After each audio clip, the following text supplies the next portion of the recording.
Welcome to Remarkable Retail Podcast, Season 8, Episode 17, presented by Celonis. I'm Michael LeBlanc. And I'm Steve Dennis. Our special guest on this special encore interview episode is Nancy King, Senior Vice President, Product Engineering at Target. We spoke with Nancy in the spring of 2022 and thought this interview both a good choice for a second or perhaps even your first listen. On the positive side, for us, our audience is up quite a lot in the last 2 years. So I imagine there are quite a few people that would not have listened to this episode, and it's a great episode. But I also think it's worth going back because one of the things I found, well, there's a lot of interesting things about the interview, including Nancy's particular role. So we get into that in some depth. But this concept of the store as the hub for a retail brand, I think, is hugely important. You know, one of the things we've talked about a bunch is why people consistently get wrong the growth of e-commerce and the amount of stores that are going to close. And a lot of that has to do with the role that physical stores play in driving the brand, in omnichannel fulfillment, providing service for returns, and all that kind of stuff. And Target has been one of those companies that have been a real leader here. So I think as we think about what's transpired in retail since then, going back to this idea of the hybridization of retail and the store as kind of the hub of a brand ecosystem, I think is hugely important. And Nancy does a great job laying that all out. Now, one of the things you can do for us as you listen to this episode, perhaps jump over to your favorite podcasting platform, Apple perhaps, and give us a rating and review. We'd really appreciate that. And looking forward to seeing you again. We just spent some great time in Texas with some great retail and barbecue. We're going to be in Barcelona at Shop Talk Europe. And Steve, you're going to continue on to go to Singapore to the new National Retail Federation, NRF Asia Pacific big show, right? That's exciting. Yes, it's my round the world trip. So yeah, Barcelona. Then I'm going to do a little take a few days off, connecting through Bangkok, and then yes, over to Singapore. So folks are around for that, reach out. It'd be great to catch up. But I'm looking forward to it. My first time to Singapore. Oh, I was just going to ask that. That's great. You gotta take lots of pictures, send them back. All right, well, let's get right to the news of the week. Let's start with a little bit of economics. First, we have some welcome news, maybe, kind of, sort of, in the slowing of the U.S. job market. What did you make of the numbers and the momentum, or lack of momentum, I guess? Yeah, as we're recording this on Friday, we got the U.S. jobs report, which showed actually a bit of a surprise, not as many jobs created as folks were anticipating. And the unemployment rate ticked up just a bit, but still pretty low at 3.9%. Lots of countries would be very happy with that today. And generally speaking, that's a great rate for the U.S. The reason why it's kind of welcome question mark is from an investor standpoint and from an industry standpoint, this suggests hopefully some dampening of inflation pressures going forward and some notion that maybe interest rate cuts are back on the agenda. Obviously, if people are losing their jobs, that's not great. So it's always one of these funny things I find about Wall Street is that bad news for most regular people tends to be good news for investors. But I think we'll have another story that kind of touches on that in a second. But we'll see. 1 month does not a trend make, though, really, at this point. Let's talk about Amazon. Released their quarterly numbers, blockbuster numbers. I mean, it's worthwhile spending a bit of time on it because there's lots of news there, and there's also some interesting things that they didn't talk about. Take us through it. Andy Jassy's leadership, I don't want to necessarily chalk it up all to his leadership, but his focus on cost reduction and narrowing focus on some growth opportunities seems to be really paying off. One thing I'll just mention, if people want to go in, if they got the kind of time to look at their quarterly announcement, one of the things that Amazon does is they have a very, very exhaustive list of fun facts and figures, accomplishments, and so forth. So it's quite a read. But in terms of the overall results, just quickly, very strong sales. Sales were up 13% overall. We continue to see relative strength in services. So that would be the ad business, which was up it's already huge. As we talk about retail media networks, they're over 70% of retail media networks, but 24% growth. Third-party services, so the fulfillment services for retailers, up 16%. So that's definitely ahead of the overall e-commerce growth rate. And that's and I've been following the reporting of Jason Del Rey, some changes, not all positive, for the third-party for the third-party players. So within all of that, they continue to scratch out more margin. Yeah, they've been raising their fees. So yes, you might think that might affect demand a little bit, but it doesn't seem to in any significant way. And that 16% growth compares to 7% in first-party retail. So that's more the traditional Amazon buys it, resells it piece of it. And then AWS continues to slow, but still it's on fire relative to what most people would love to see, 17%. So very strong growth. They did, and really huge increase in earnings. Their operating margin went up to almost 11% compared to under 4% last year. So they're getting great profit flow through with this great sales growth, but they're taking a lot of costs out and really improved their margin. The thing I was going to say, I guess about some of the commentary and then something that they kind of don't talk about too much. But they did mention that 60% of their Prime members across their top 60 metro areas got product the same or the next day. So we've talked about before how they've really been investing and getting closer to the customer and improving delivery time. So they're making a lot of progress on that. And that's pretty impressive. Also, lots of discussion about AI. As folks may know or remember, because we've talked about it a bit, they're into a pretty deep partnership with Anthropic.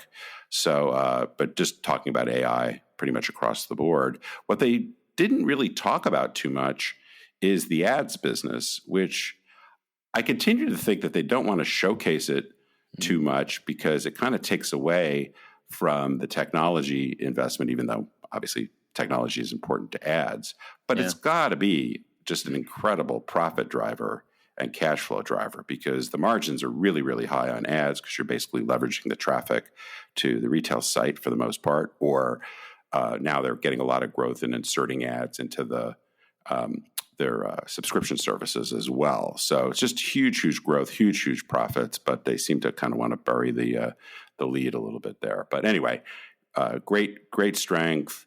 Great results pretty much across the board. They did signal they expect sales growth to slow a bit going forward, but still pretty robust in the 7 to 10% range, I think is what they said. Let's talk about the other retail behemoth, Walmart, who surprised a few people, I think, by pulling the plug on their healthcare push. And I think some of that was going to actually happen in Texas as well. So they're closing 51 health centers. Yeah. And telehealth shut down. So do we take away there that not even the mighty and sophisticated Walmart can make healthcare work? Or what do you think's going on? Well, on the one hand, this was something that until pretty recently they were kind of hyping as a new growth area, even though comparatively small. When you think about 51 health centers, that's very tiny to the total. But it did look like an important growth area. But they cited rising cost, a difficult reimbursement environment. So to me, it just seems like this was something that was not getting the traction they needed. And they've got plenty of other things they're working on. So it may just be a smart portfolio strategy. But yeah, you do wonder if somebody as powerful as Walmart can't make this work.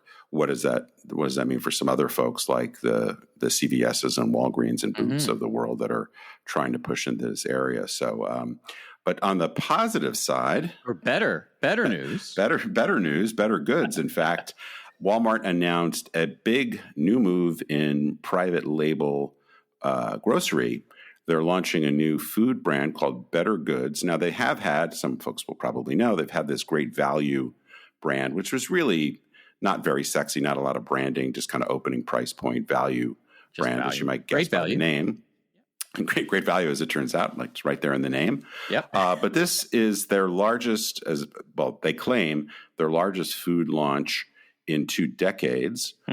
Quite a large product assortment. I think about 300 different items, 70% of which will be under $5. And I think there's a sense here that they are trying to really make more of a push into affordable grocery.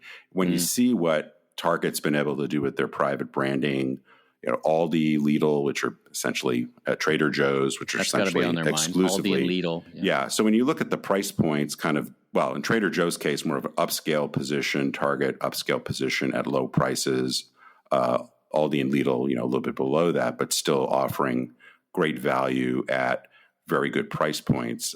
You just see that growth there, and this seems like a big both defensive and offensive push. So it'll be interesting to see how that plays out.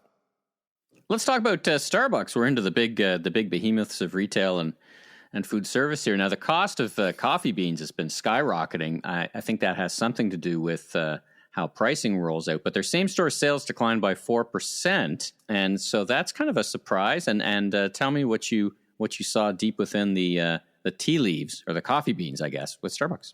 Well, Starbucks had, in some respects, I think had been doing surprisingly well, because I just think, how hard it is when you're this vast to keep driving that growth. Yeah. So this caught Wall Street, at least, by surprise. As you mentioned, their same-store sales declined 4%. It was really pretty much weak across the board. Their store traffic was down. The declines were particularly bad in China, but they were also weak in the U.S. and Europe, and et cetera. And they're also revising their outlook down. I think, their next story we'll talk about maybe ties to this a little bit, but I think, people are just getting squeezed, as the economy softens a bit, as inflation continues to put pressure, and you just look for ways to cut back. I just went and got stopped at Starbucks yesterday or 2 days ago, got coffee in a little Danish kind of thing, and it was like $9. And I was like, God, this is just, and I didn't even get a fancy coffee. And so I think the pricing, I think is just an easy thing to try to cut back on, or, instead McDonald's is having the same challenges. McDonald's had a rare shortcoming, a rare miss, and I think it's for the same reason. A Big Mac is like $12 or something. So, these things are starting to sticker shock. Yeah. Mm-hmm, mm-hmm. So let's talk about a little deeper, actually, on who's paying for what. This the rich get richer, and what's that album? The poor get the picture. But it seems to be driving bifurcation. The top 1%.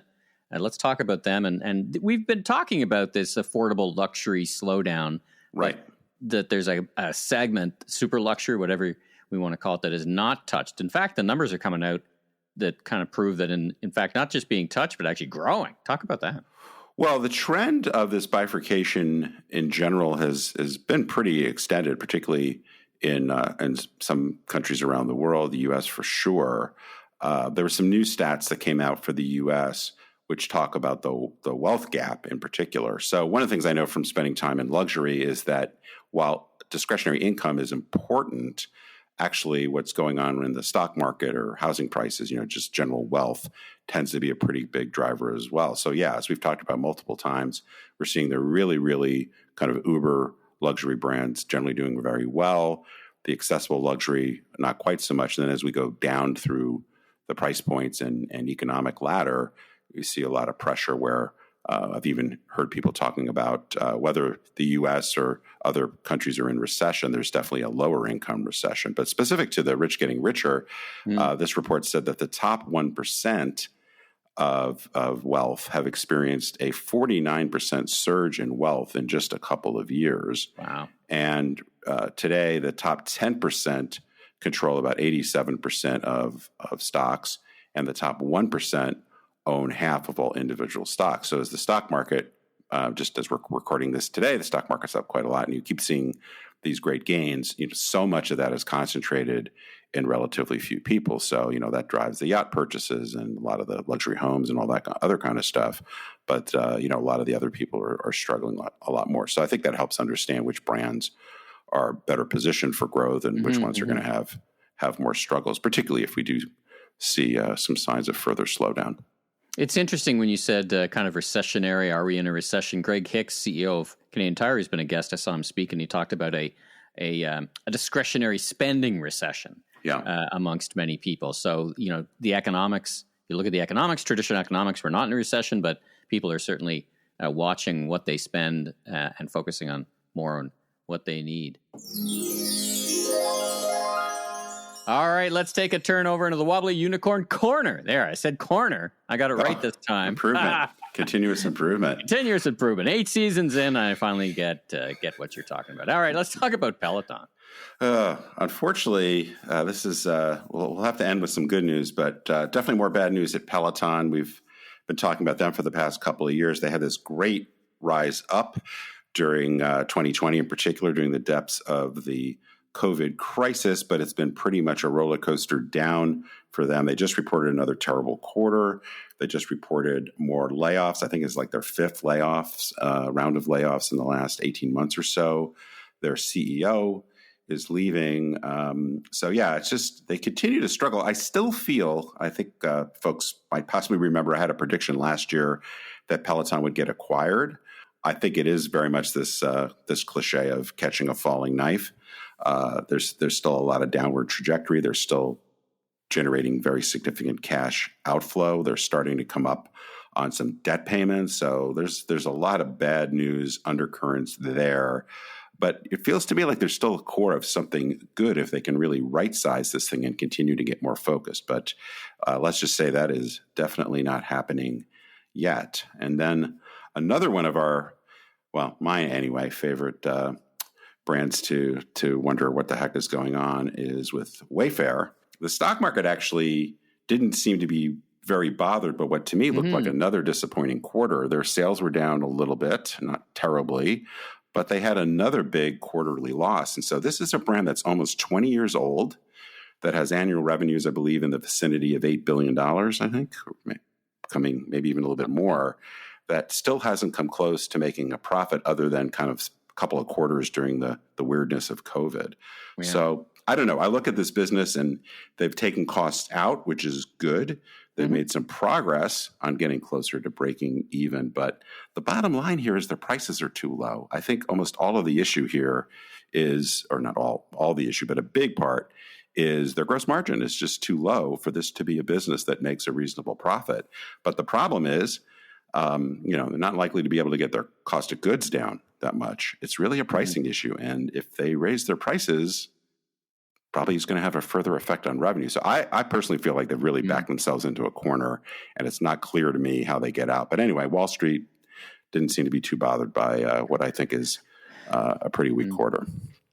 All right. Well, as you said, let's end with some good news. Let's talk about Ross Stores.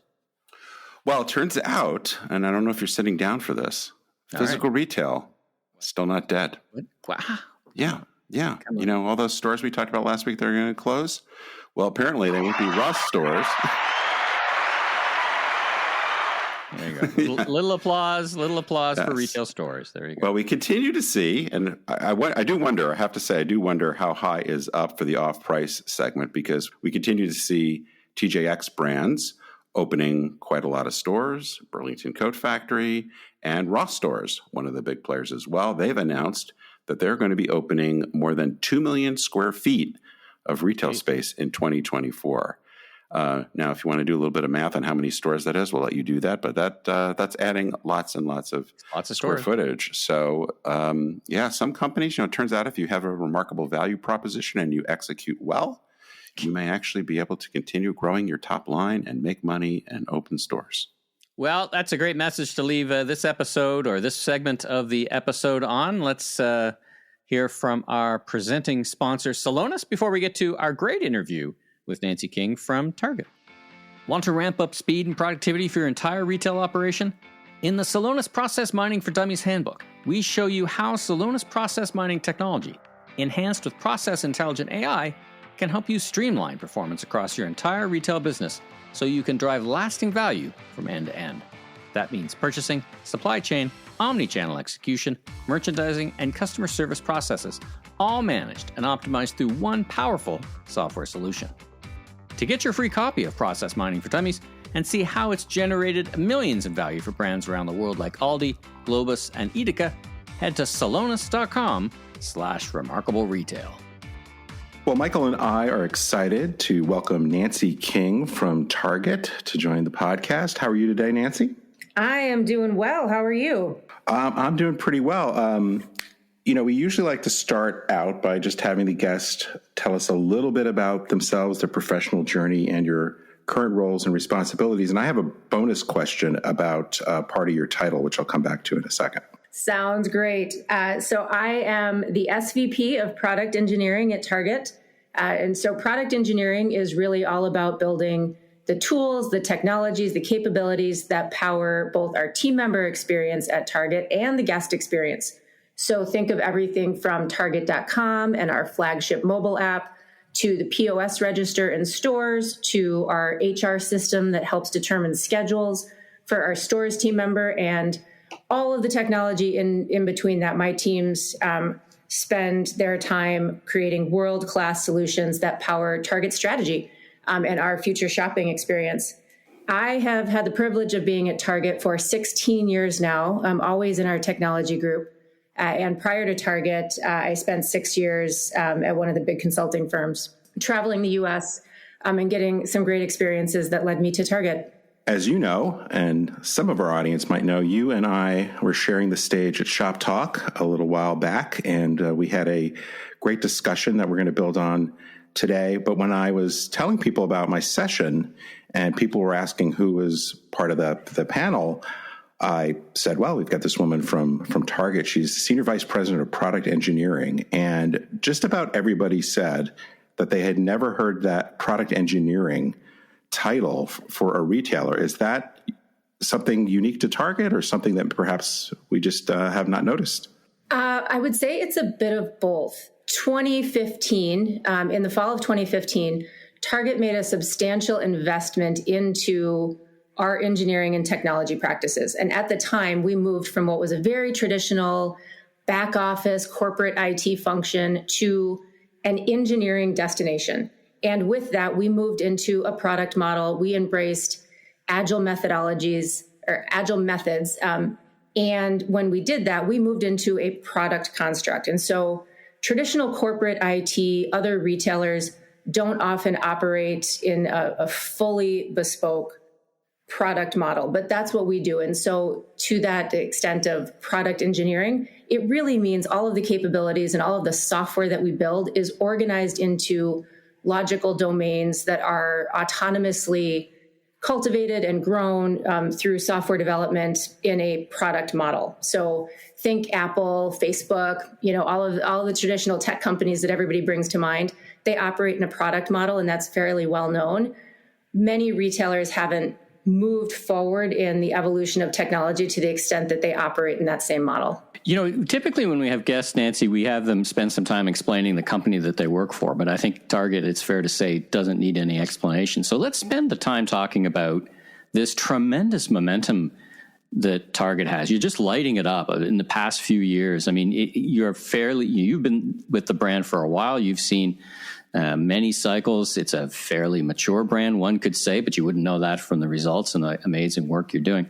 At the big picture level, what is it that's causing this, or been the contributor to such success and momentum? I mean, you guys are really lighting it up. Everybody's paying attention. Talk about that for a little bit from your perspective. I would say there's been a lot of attention and a lot of questions that start with, wow, during the pandemic, Target really took off. Mm-hmm. But the outcomes that we saw over the past couple of years started with investments that happened before then. Mm-hmm. And I would say there are two kind of key differentiators that Target pursued over the past 4 years that really put us in the place to capitalize on the opportunity that came up over the past couple of years. And those two areas were, one, very near and dear to my heart, technology, and the way it can help power and deliver against strategies. And the second was around our supply chain capabilities. So we came out with a strategy to put the store and our physical shopping experience at the center of our capabilities. So we see the physical store in the center of how we serve our guests, no matter how they choose to shop, if that is digitally or physically in the store. And to do that, we had to invest in the capabilities to support fulfillment, to support operations, modernizing how we staffed and stocked and even allocated physical space within the store to support growing our fulfillment capabilities through those stores' footprints. And so we saw a tremendous opportunity in building capacity and building speed and efficiency by leveraging our stores as hubs as a fulfillment vehicle. Along with that, the second bigger strategic priority that we made was a focus on technology and engineering. And that's when we really invested in growing our technical teams, in increasing their skills, and building out just a top-notch in-house engineering team.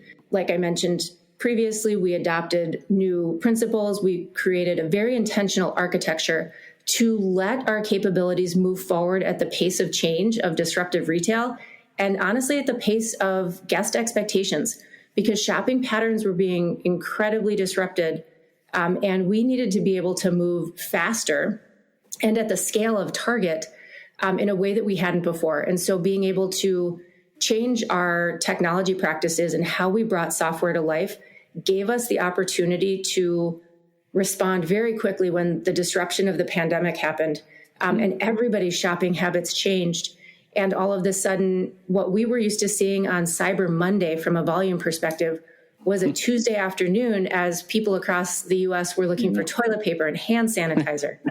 So it really did pay dividends that we had approached those investment areas well ahead of the disruption we saw over the past couple of years. And we were in a great position to be able to take advantage of the digital penetration and the shift that happened when other retailers weren't as quite prepared.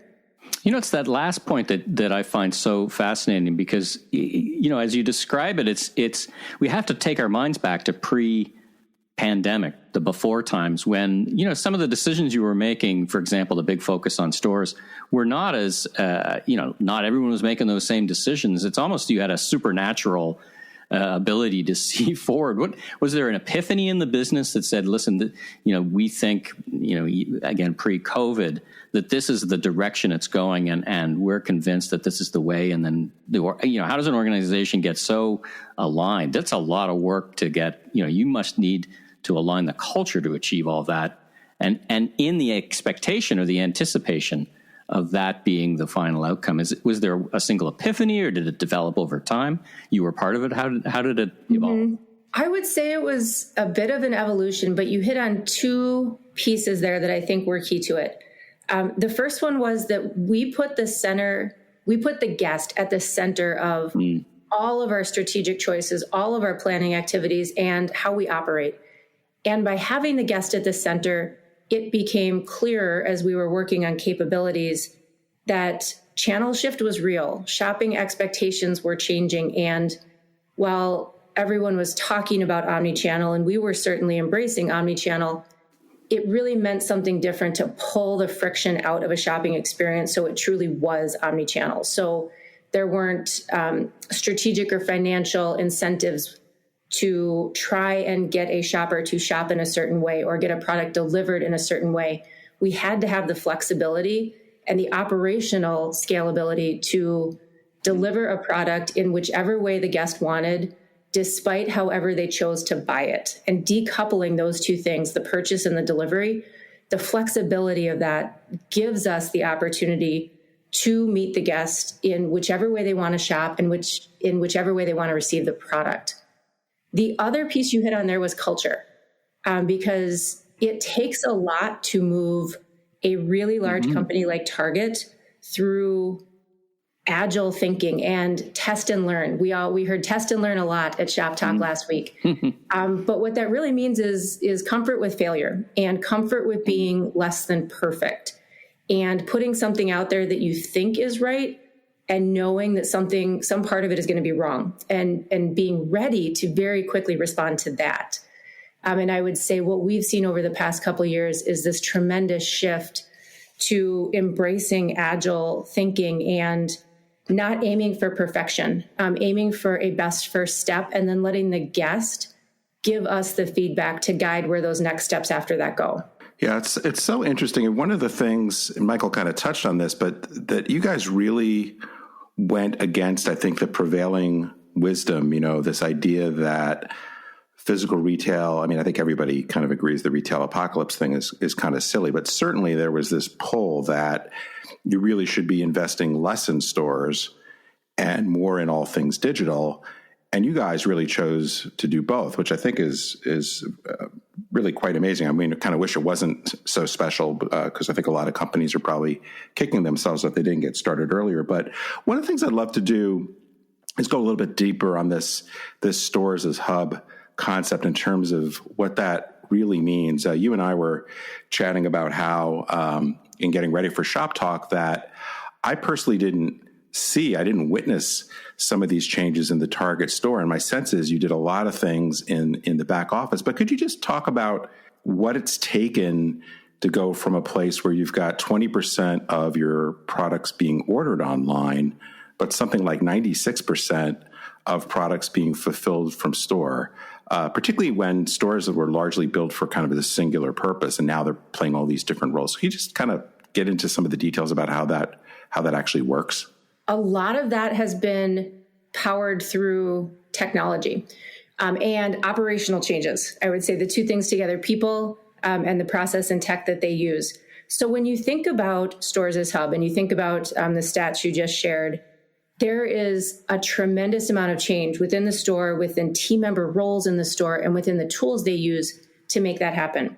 So, and technology has played a huge part in enabling that. When you think about same-day services, so they are a cornerstone of that fulfillment method. Obviously, ship to home is still real, and we put items in boxes and send them to your house and your doorstep. But our same-day services are an overwhelming majority of that delivery, and that is buy online, pick up in store, it is drive up, and then it is shipped. So same-day delivery from your local store. And all of that is driven through technology and process changes within the store. So if you looked at a bird's eye view of the store, obviously there are changes that have to happen. In the back room, you will see configuration and tooling and processes that look a lot like a miniature fulfillment center. You are picking product, you are packing it, you are labeling it and shipping it, whether it's going in the back of a FedEx truck or going to one of our sortation centers or being picked up by a shipped shopper directly from the store for delivery. And out on the sales floor, you are seeing team members picking and collating orders in a way that they didn't before. So a couple of things have really powered that. We have an application called My Device. And so our team members have individual handheld mobile devices, and we rolled out thousands more over the past couple of years to give each team member on the sales floor up-to-date information on inventory, on sales, on product, on inventory that's coming in, and on the health of the business. Meaning, do I have a lot of orders that are piling up that guests are pulling into the parking lot soon expecting to have brought out to their car? So we have invested quite a bit in making sure that we have the operational understanding of what's going on within a store. Then we developed specific applications to support each of these new capabilities we're delivering. So we have a drive-up app that lets our team members who are in fulfillment roles now within the store, which has certainly grown over the past several years, understand how many orders have we taken, what items are in those orders. Are they fresh? Are they frozen? Are they shelf stable or general merchandise? How many are coming in the next hour? How many are coming tomorrow? Which ones do I have to get by ship cutoff time to get in the back of a truck by the end of the day? And that helps us be very thoughtful and operationally efficient with staffing and sequencing of the work within a store. Then we have our ePick app, and this is a bit of the magic because we continually tweak and iterate this as we get learnings. This is what guides our team members through the store or through the back room to pick and fulfill those orders. And part of what you've called out is I don't really see a lot of Target team members walking around the floor picking all these orders, but it's such a large volume. We have continued to refine and look at different ways to make it most efficient for our team members to pick in the back room if the product is there and if they can fulfill a majority of the basket there. And when they do shop on the sales floor, how do we pull together several orders or batch them up so I only make one pass down this aisle, but I get 7 different products for 6 different orders? So that we're not congesting or adding friction into the shopping experience for the guests that have walked into our store and love the experience of being in store to select their product themselves. And so those are just a couple examples, but being able to create each of those pieces and then sequence them together so we can be operationally efficient at the scale that Target requires to deliver some of these items is a bit of the magic behind how we can bring it to market so quickly. And then while we do that, how we can make sure it's a world-class experience, both for our team members and our guests. Have you actually had to reclaim space from selling square footage to accomplish the back office or back of the house part of this? In some places, yes. So when COVID first started and Drive Up in particular exploded, so we saw 600% growth in Drive Up early on in the pandemic, our fitting rooms were closed. because people were not physically touching and trying on. There was a lot of safety concerns. And so we actually started using the fitting rooms in most stores to stage drive-up items because it just exploded on us. We hadn't pre-allocated space to cover that. And so that worked for most of 2020. And that gave us a chance to start to get ahead. And at the same time, we were rolling out fresh grocery into drive-up, which we hadn't had in most markets. So now we have temperature-controlled coolers in front location spaces that we hadn't allocated before. And so we did start to reclaim some sales space. And then over time, as we did remodels and reshuffled, put that space back, but just in different places so we could still have staging space closer to the front doors and access to the drive-up lanes to be able to get those items out quickly. That's such a great example of not letting perfect be the enemy of the good, right? To be willing to be willing to do that, even though you knew that was not going to be the long-term solution, presumably. Exactly. You described this as magic. As I listen to you, it's like art and science blending together. And you know, both Steve and I have spent a fair bit of time in retail stores, and I'm just trying to imagine the structural, massive change that both the supply chain and your stores are going through. Take us a little bit behind the scenes, and you talked about people, process, and technology, but it must be impacting the layouts of the store, the workflows, everything. And how have you been dealing with that? You know, these volumes, kind of the waterline has gone up, but it hasn't receded. So all these things are still very popular. I think there are probably a couple key parts to that. The first is we did change roles in the store. So we have roles that are specifically dedicated to fulfillment now, and understanding the health of the fulfillment pipeline with orders, whether those are going out to be shipped to home or into a drive-up spot in the parking lot. So I think that was a pretty large one. Like I mentioned, we did reallocate space within the store, but the biggest ongoing area that we're still focused on is getting the right balance of temperature-controlled storage. And so in some of our most popular stores, you will see messages that sometimes during the day that say, whoops, sorry, our fridges are full. Because we can forecast and understand down to cubic space within a cooler how many orders are picked and not yet picked up, and how many are in the pipeline to be picked, where we know that the density within the coolers that we have at that store are going to be full. And so now we automatically will pause taking new orders until enough orders are picked up that we know we've relieved temperature space within that store. And so little tweaks like that we continue to see, because we are very space aware and very operationally aware that some stores behave very differently than other stores. And so we have to be able to nuance the experience at a very busy store in a different way than we do at a less populated one. The other thing related to space and like physical store layout that we really focus on is how we do path team members through the store and how we pick. So we have done tests to have, let's call it a team member who specializes in apparel, always be the one who goes and finds the apparel items in an order, no matter what the traditional routing in another store would tell you. Because finding the women's blue size medium t-shirt on a rack of 50 shirts for someone who's less experienced with apparel is really hard. It's like an Easter egg hunt. And so we have tried different models. Volume helps with all this too, right? I mean, it's been said that, when you've got more than a handful of orders, that goes up to hundreds of orders, then you can develop vertical expertise, right? And free up and dedicate resources to exactly what you're describing, right? And so just like the mantra of, let's not aim for perfect right out of the gate, we are now testing different ways to go about fulfilling those orders in different locations that have different profiles. And we know that one size won't fit all. We start that way because it's the simplest to learn, and it doesn't burden a bunch of assumptions on how we think things will work. We let life actually show us how it should work. And that has proven very successful, because now we've hit a point of maturity where we can handle the nuance. Like, you have to nail the fundamentals before you try and get tricky with things. And we really believe in that. Like, get it out, make sure it will scale and it's rock solid, and then start figuring out where the value add additions go. It's like a whole new chapter, that book, The Goal, where you're working on the theory of constraints, right? The key constraint turns out to be how much room is in the fridge.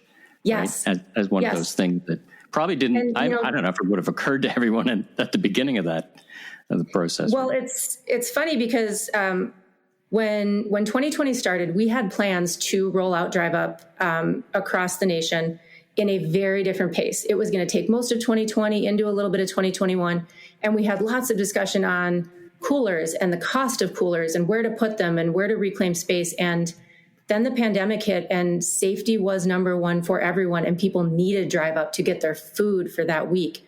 And all of the debate around where to put the coolers and how many to go kind of went out the window. And we said, we'll start with this, and then we'll figure out where it's not working, and then we'll solve the problems where they're not working. And I think that was a really big lesson that we learned and then took with us going forward. We haven't let that revert back. You have to start somewhere, and sometimes the easiest place is just to start with what you think is right, but not try and then assume what will come next. But I'm curious. It's so fascinating, and Michael and I often talk on the podcast about barriers to innovation. And even though it seems like you learned an awful lot along the way, it still seems as if you were signing up in the beginning. Target in general, not you, well, you personally, I guess, but also the organization was signing up for a very massive amount of culture change, process change, tremendous amount of investment. Did you, sometimes I talk about trying to understand the risk, that actually it's more risky not to change than to change. But I'm just curious how in your world you perceive the risk of getting started on this, because it seems like a pretty big leap that you made.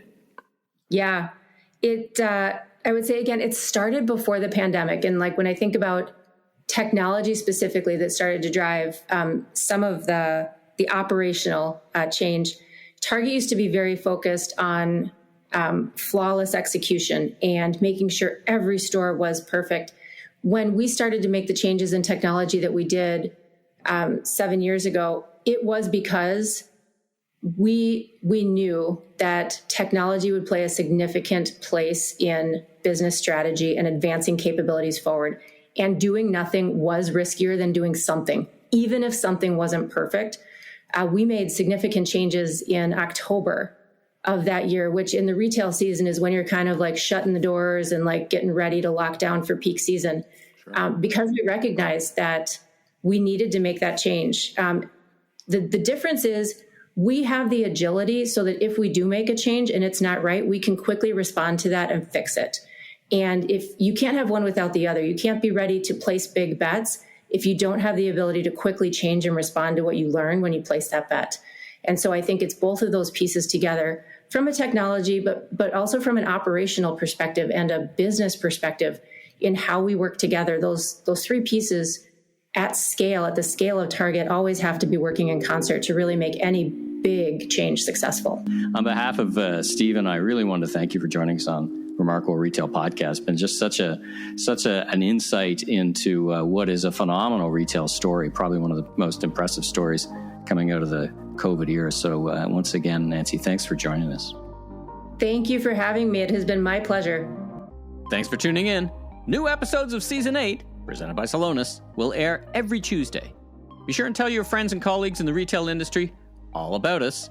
And if you liked our episode, please take a moment to give us a 5-star rating on Apple Podcasts. I'm Steve Dennis, author of Remarkable Retail, How to Win and Keep Customers in the Age of Disruption, and my brand new book, Leaders Leap, Transforming Your Company at the Speed of Disruption, which is available in hardcover, ebook, and Audible formats just about anywhere you prefer to buy your books.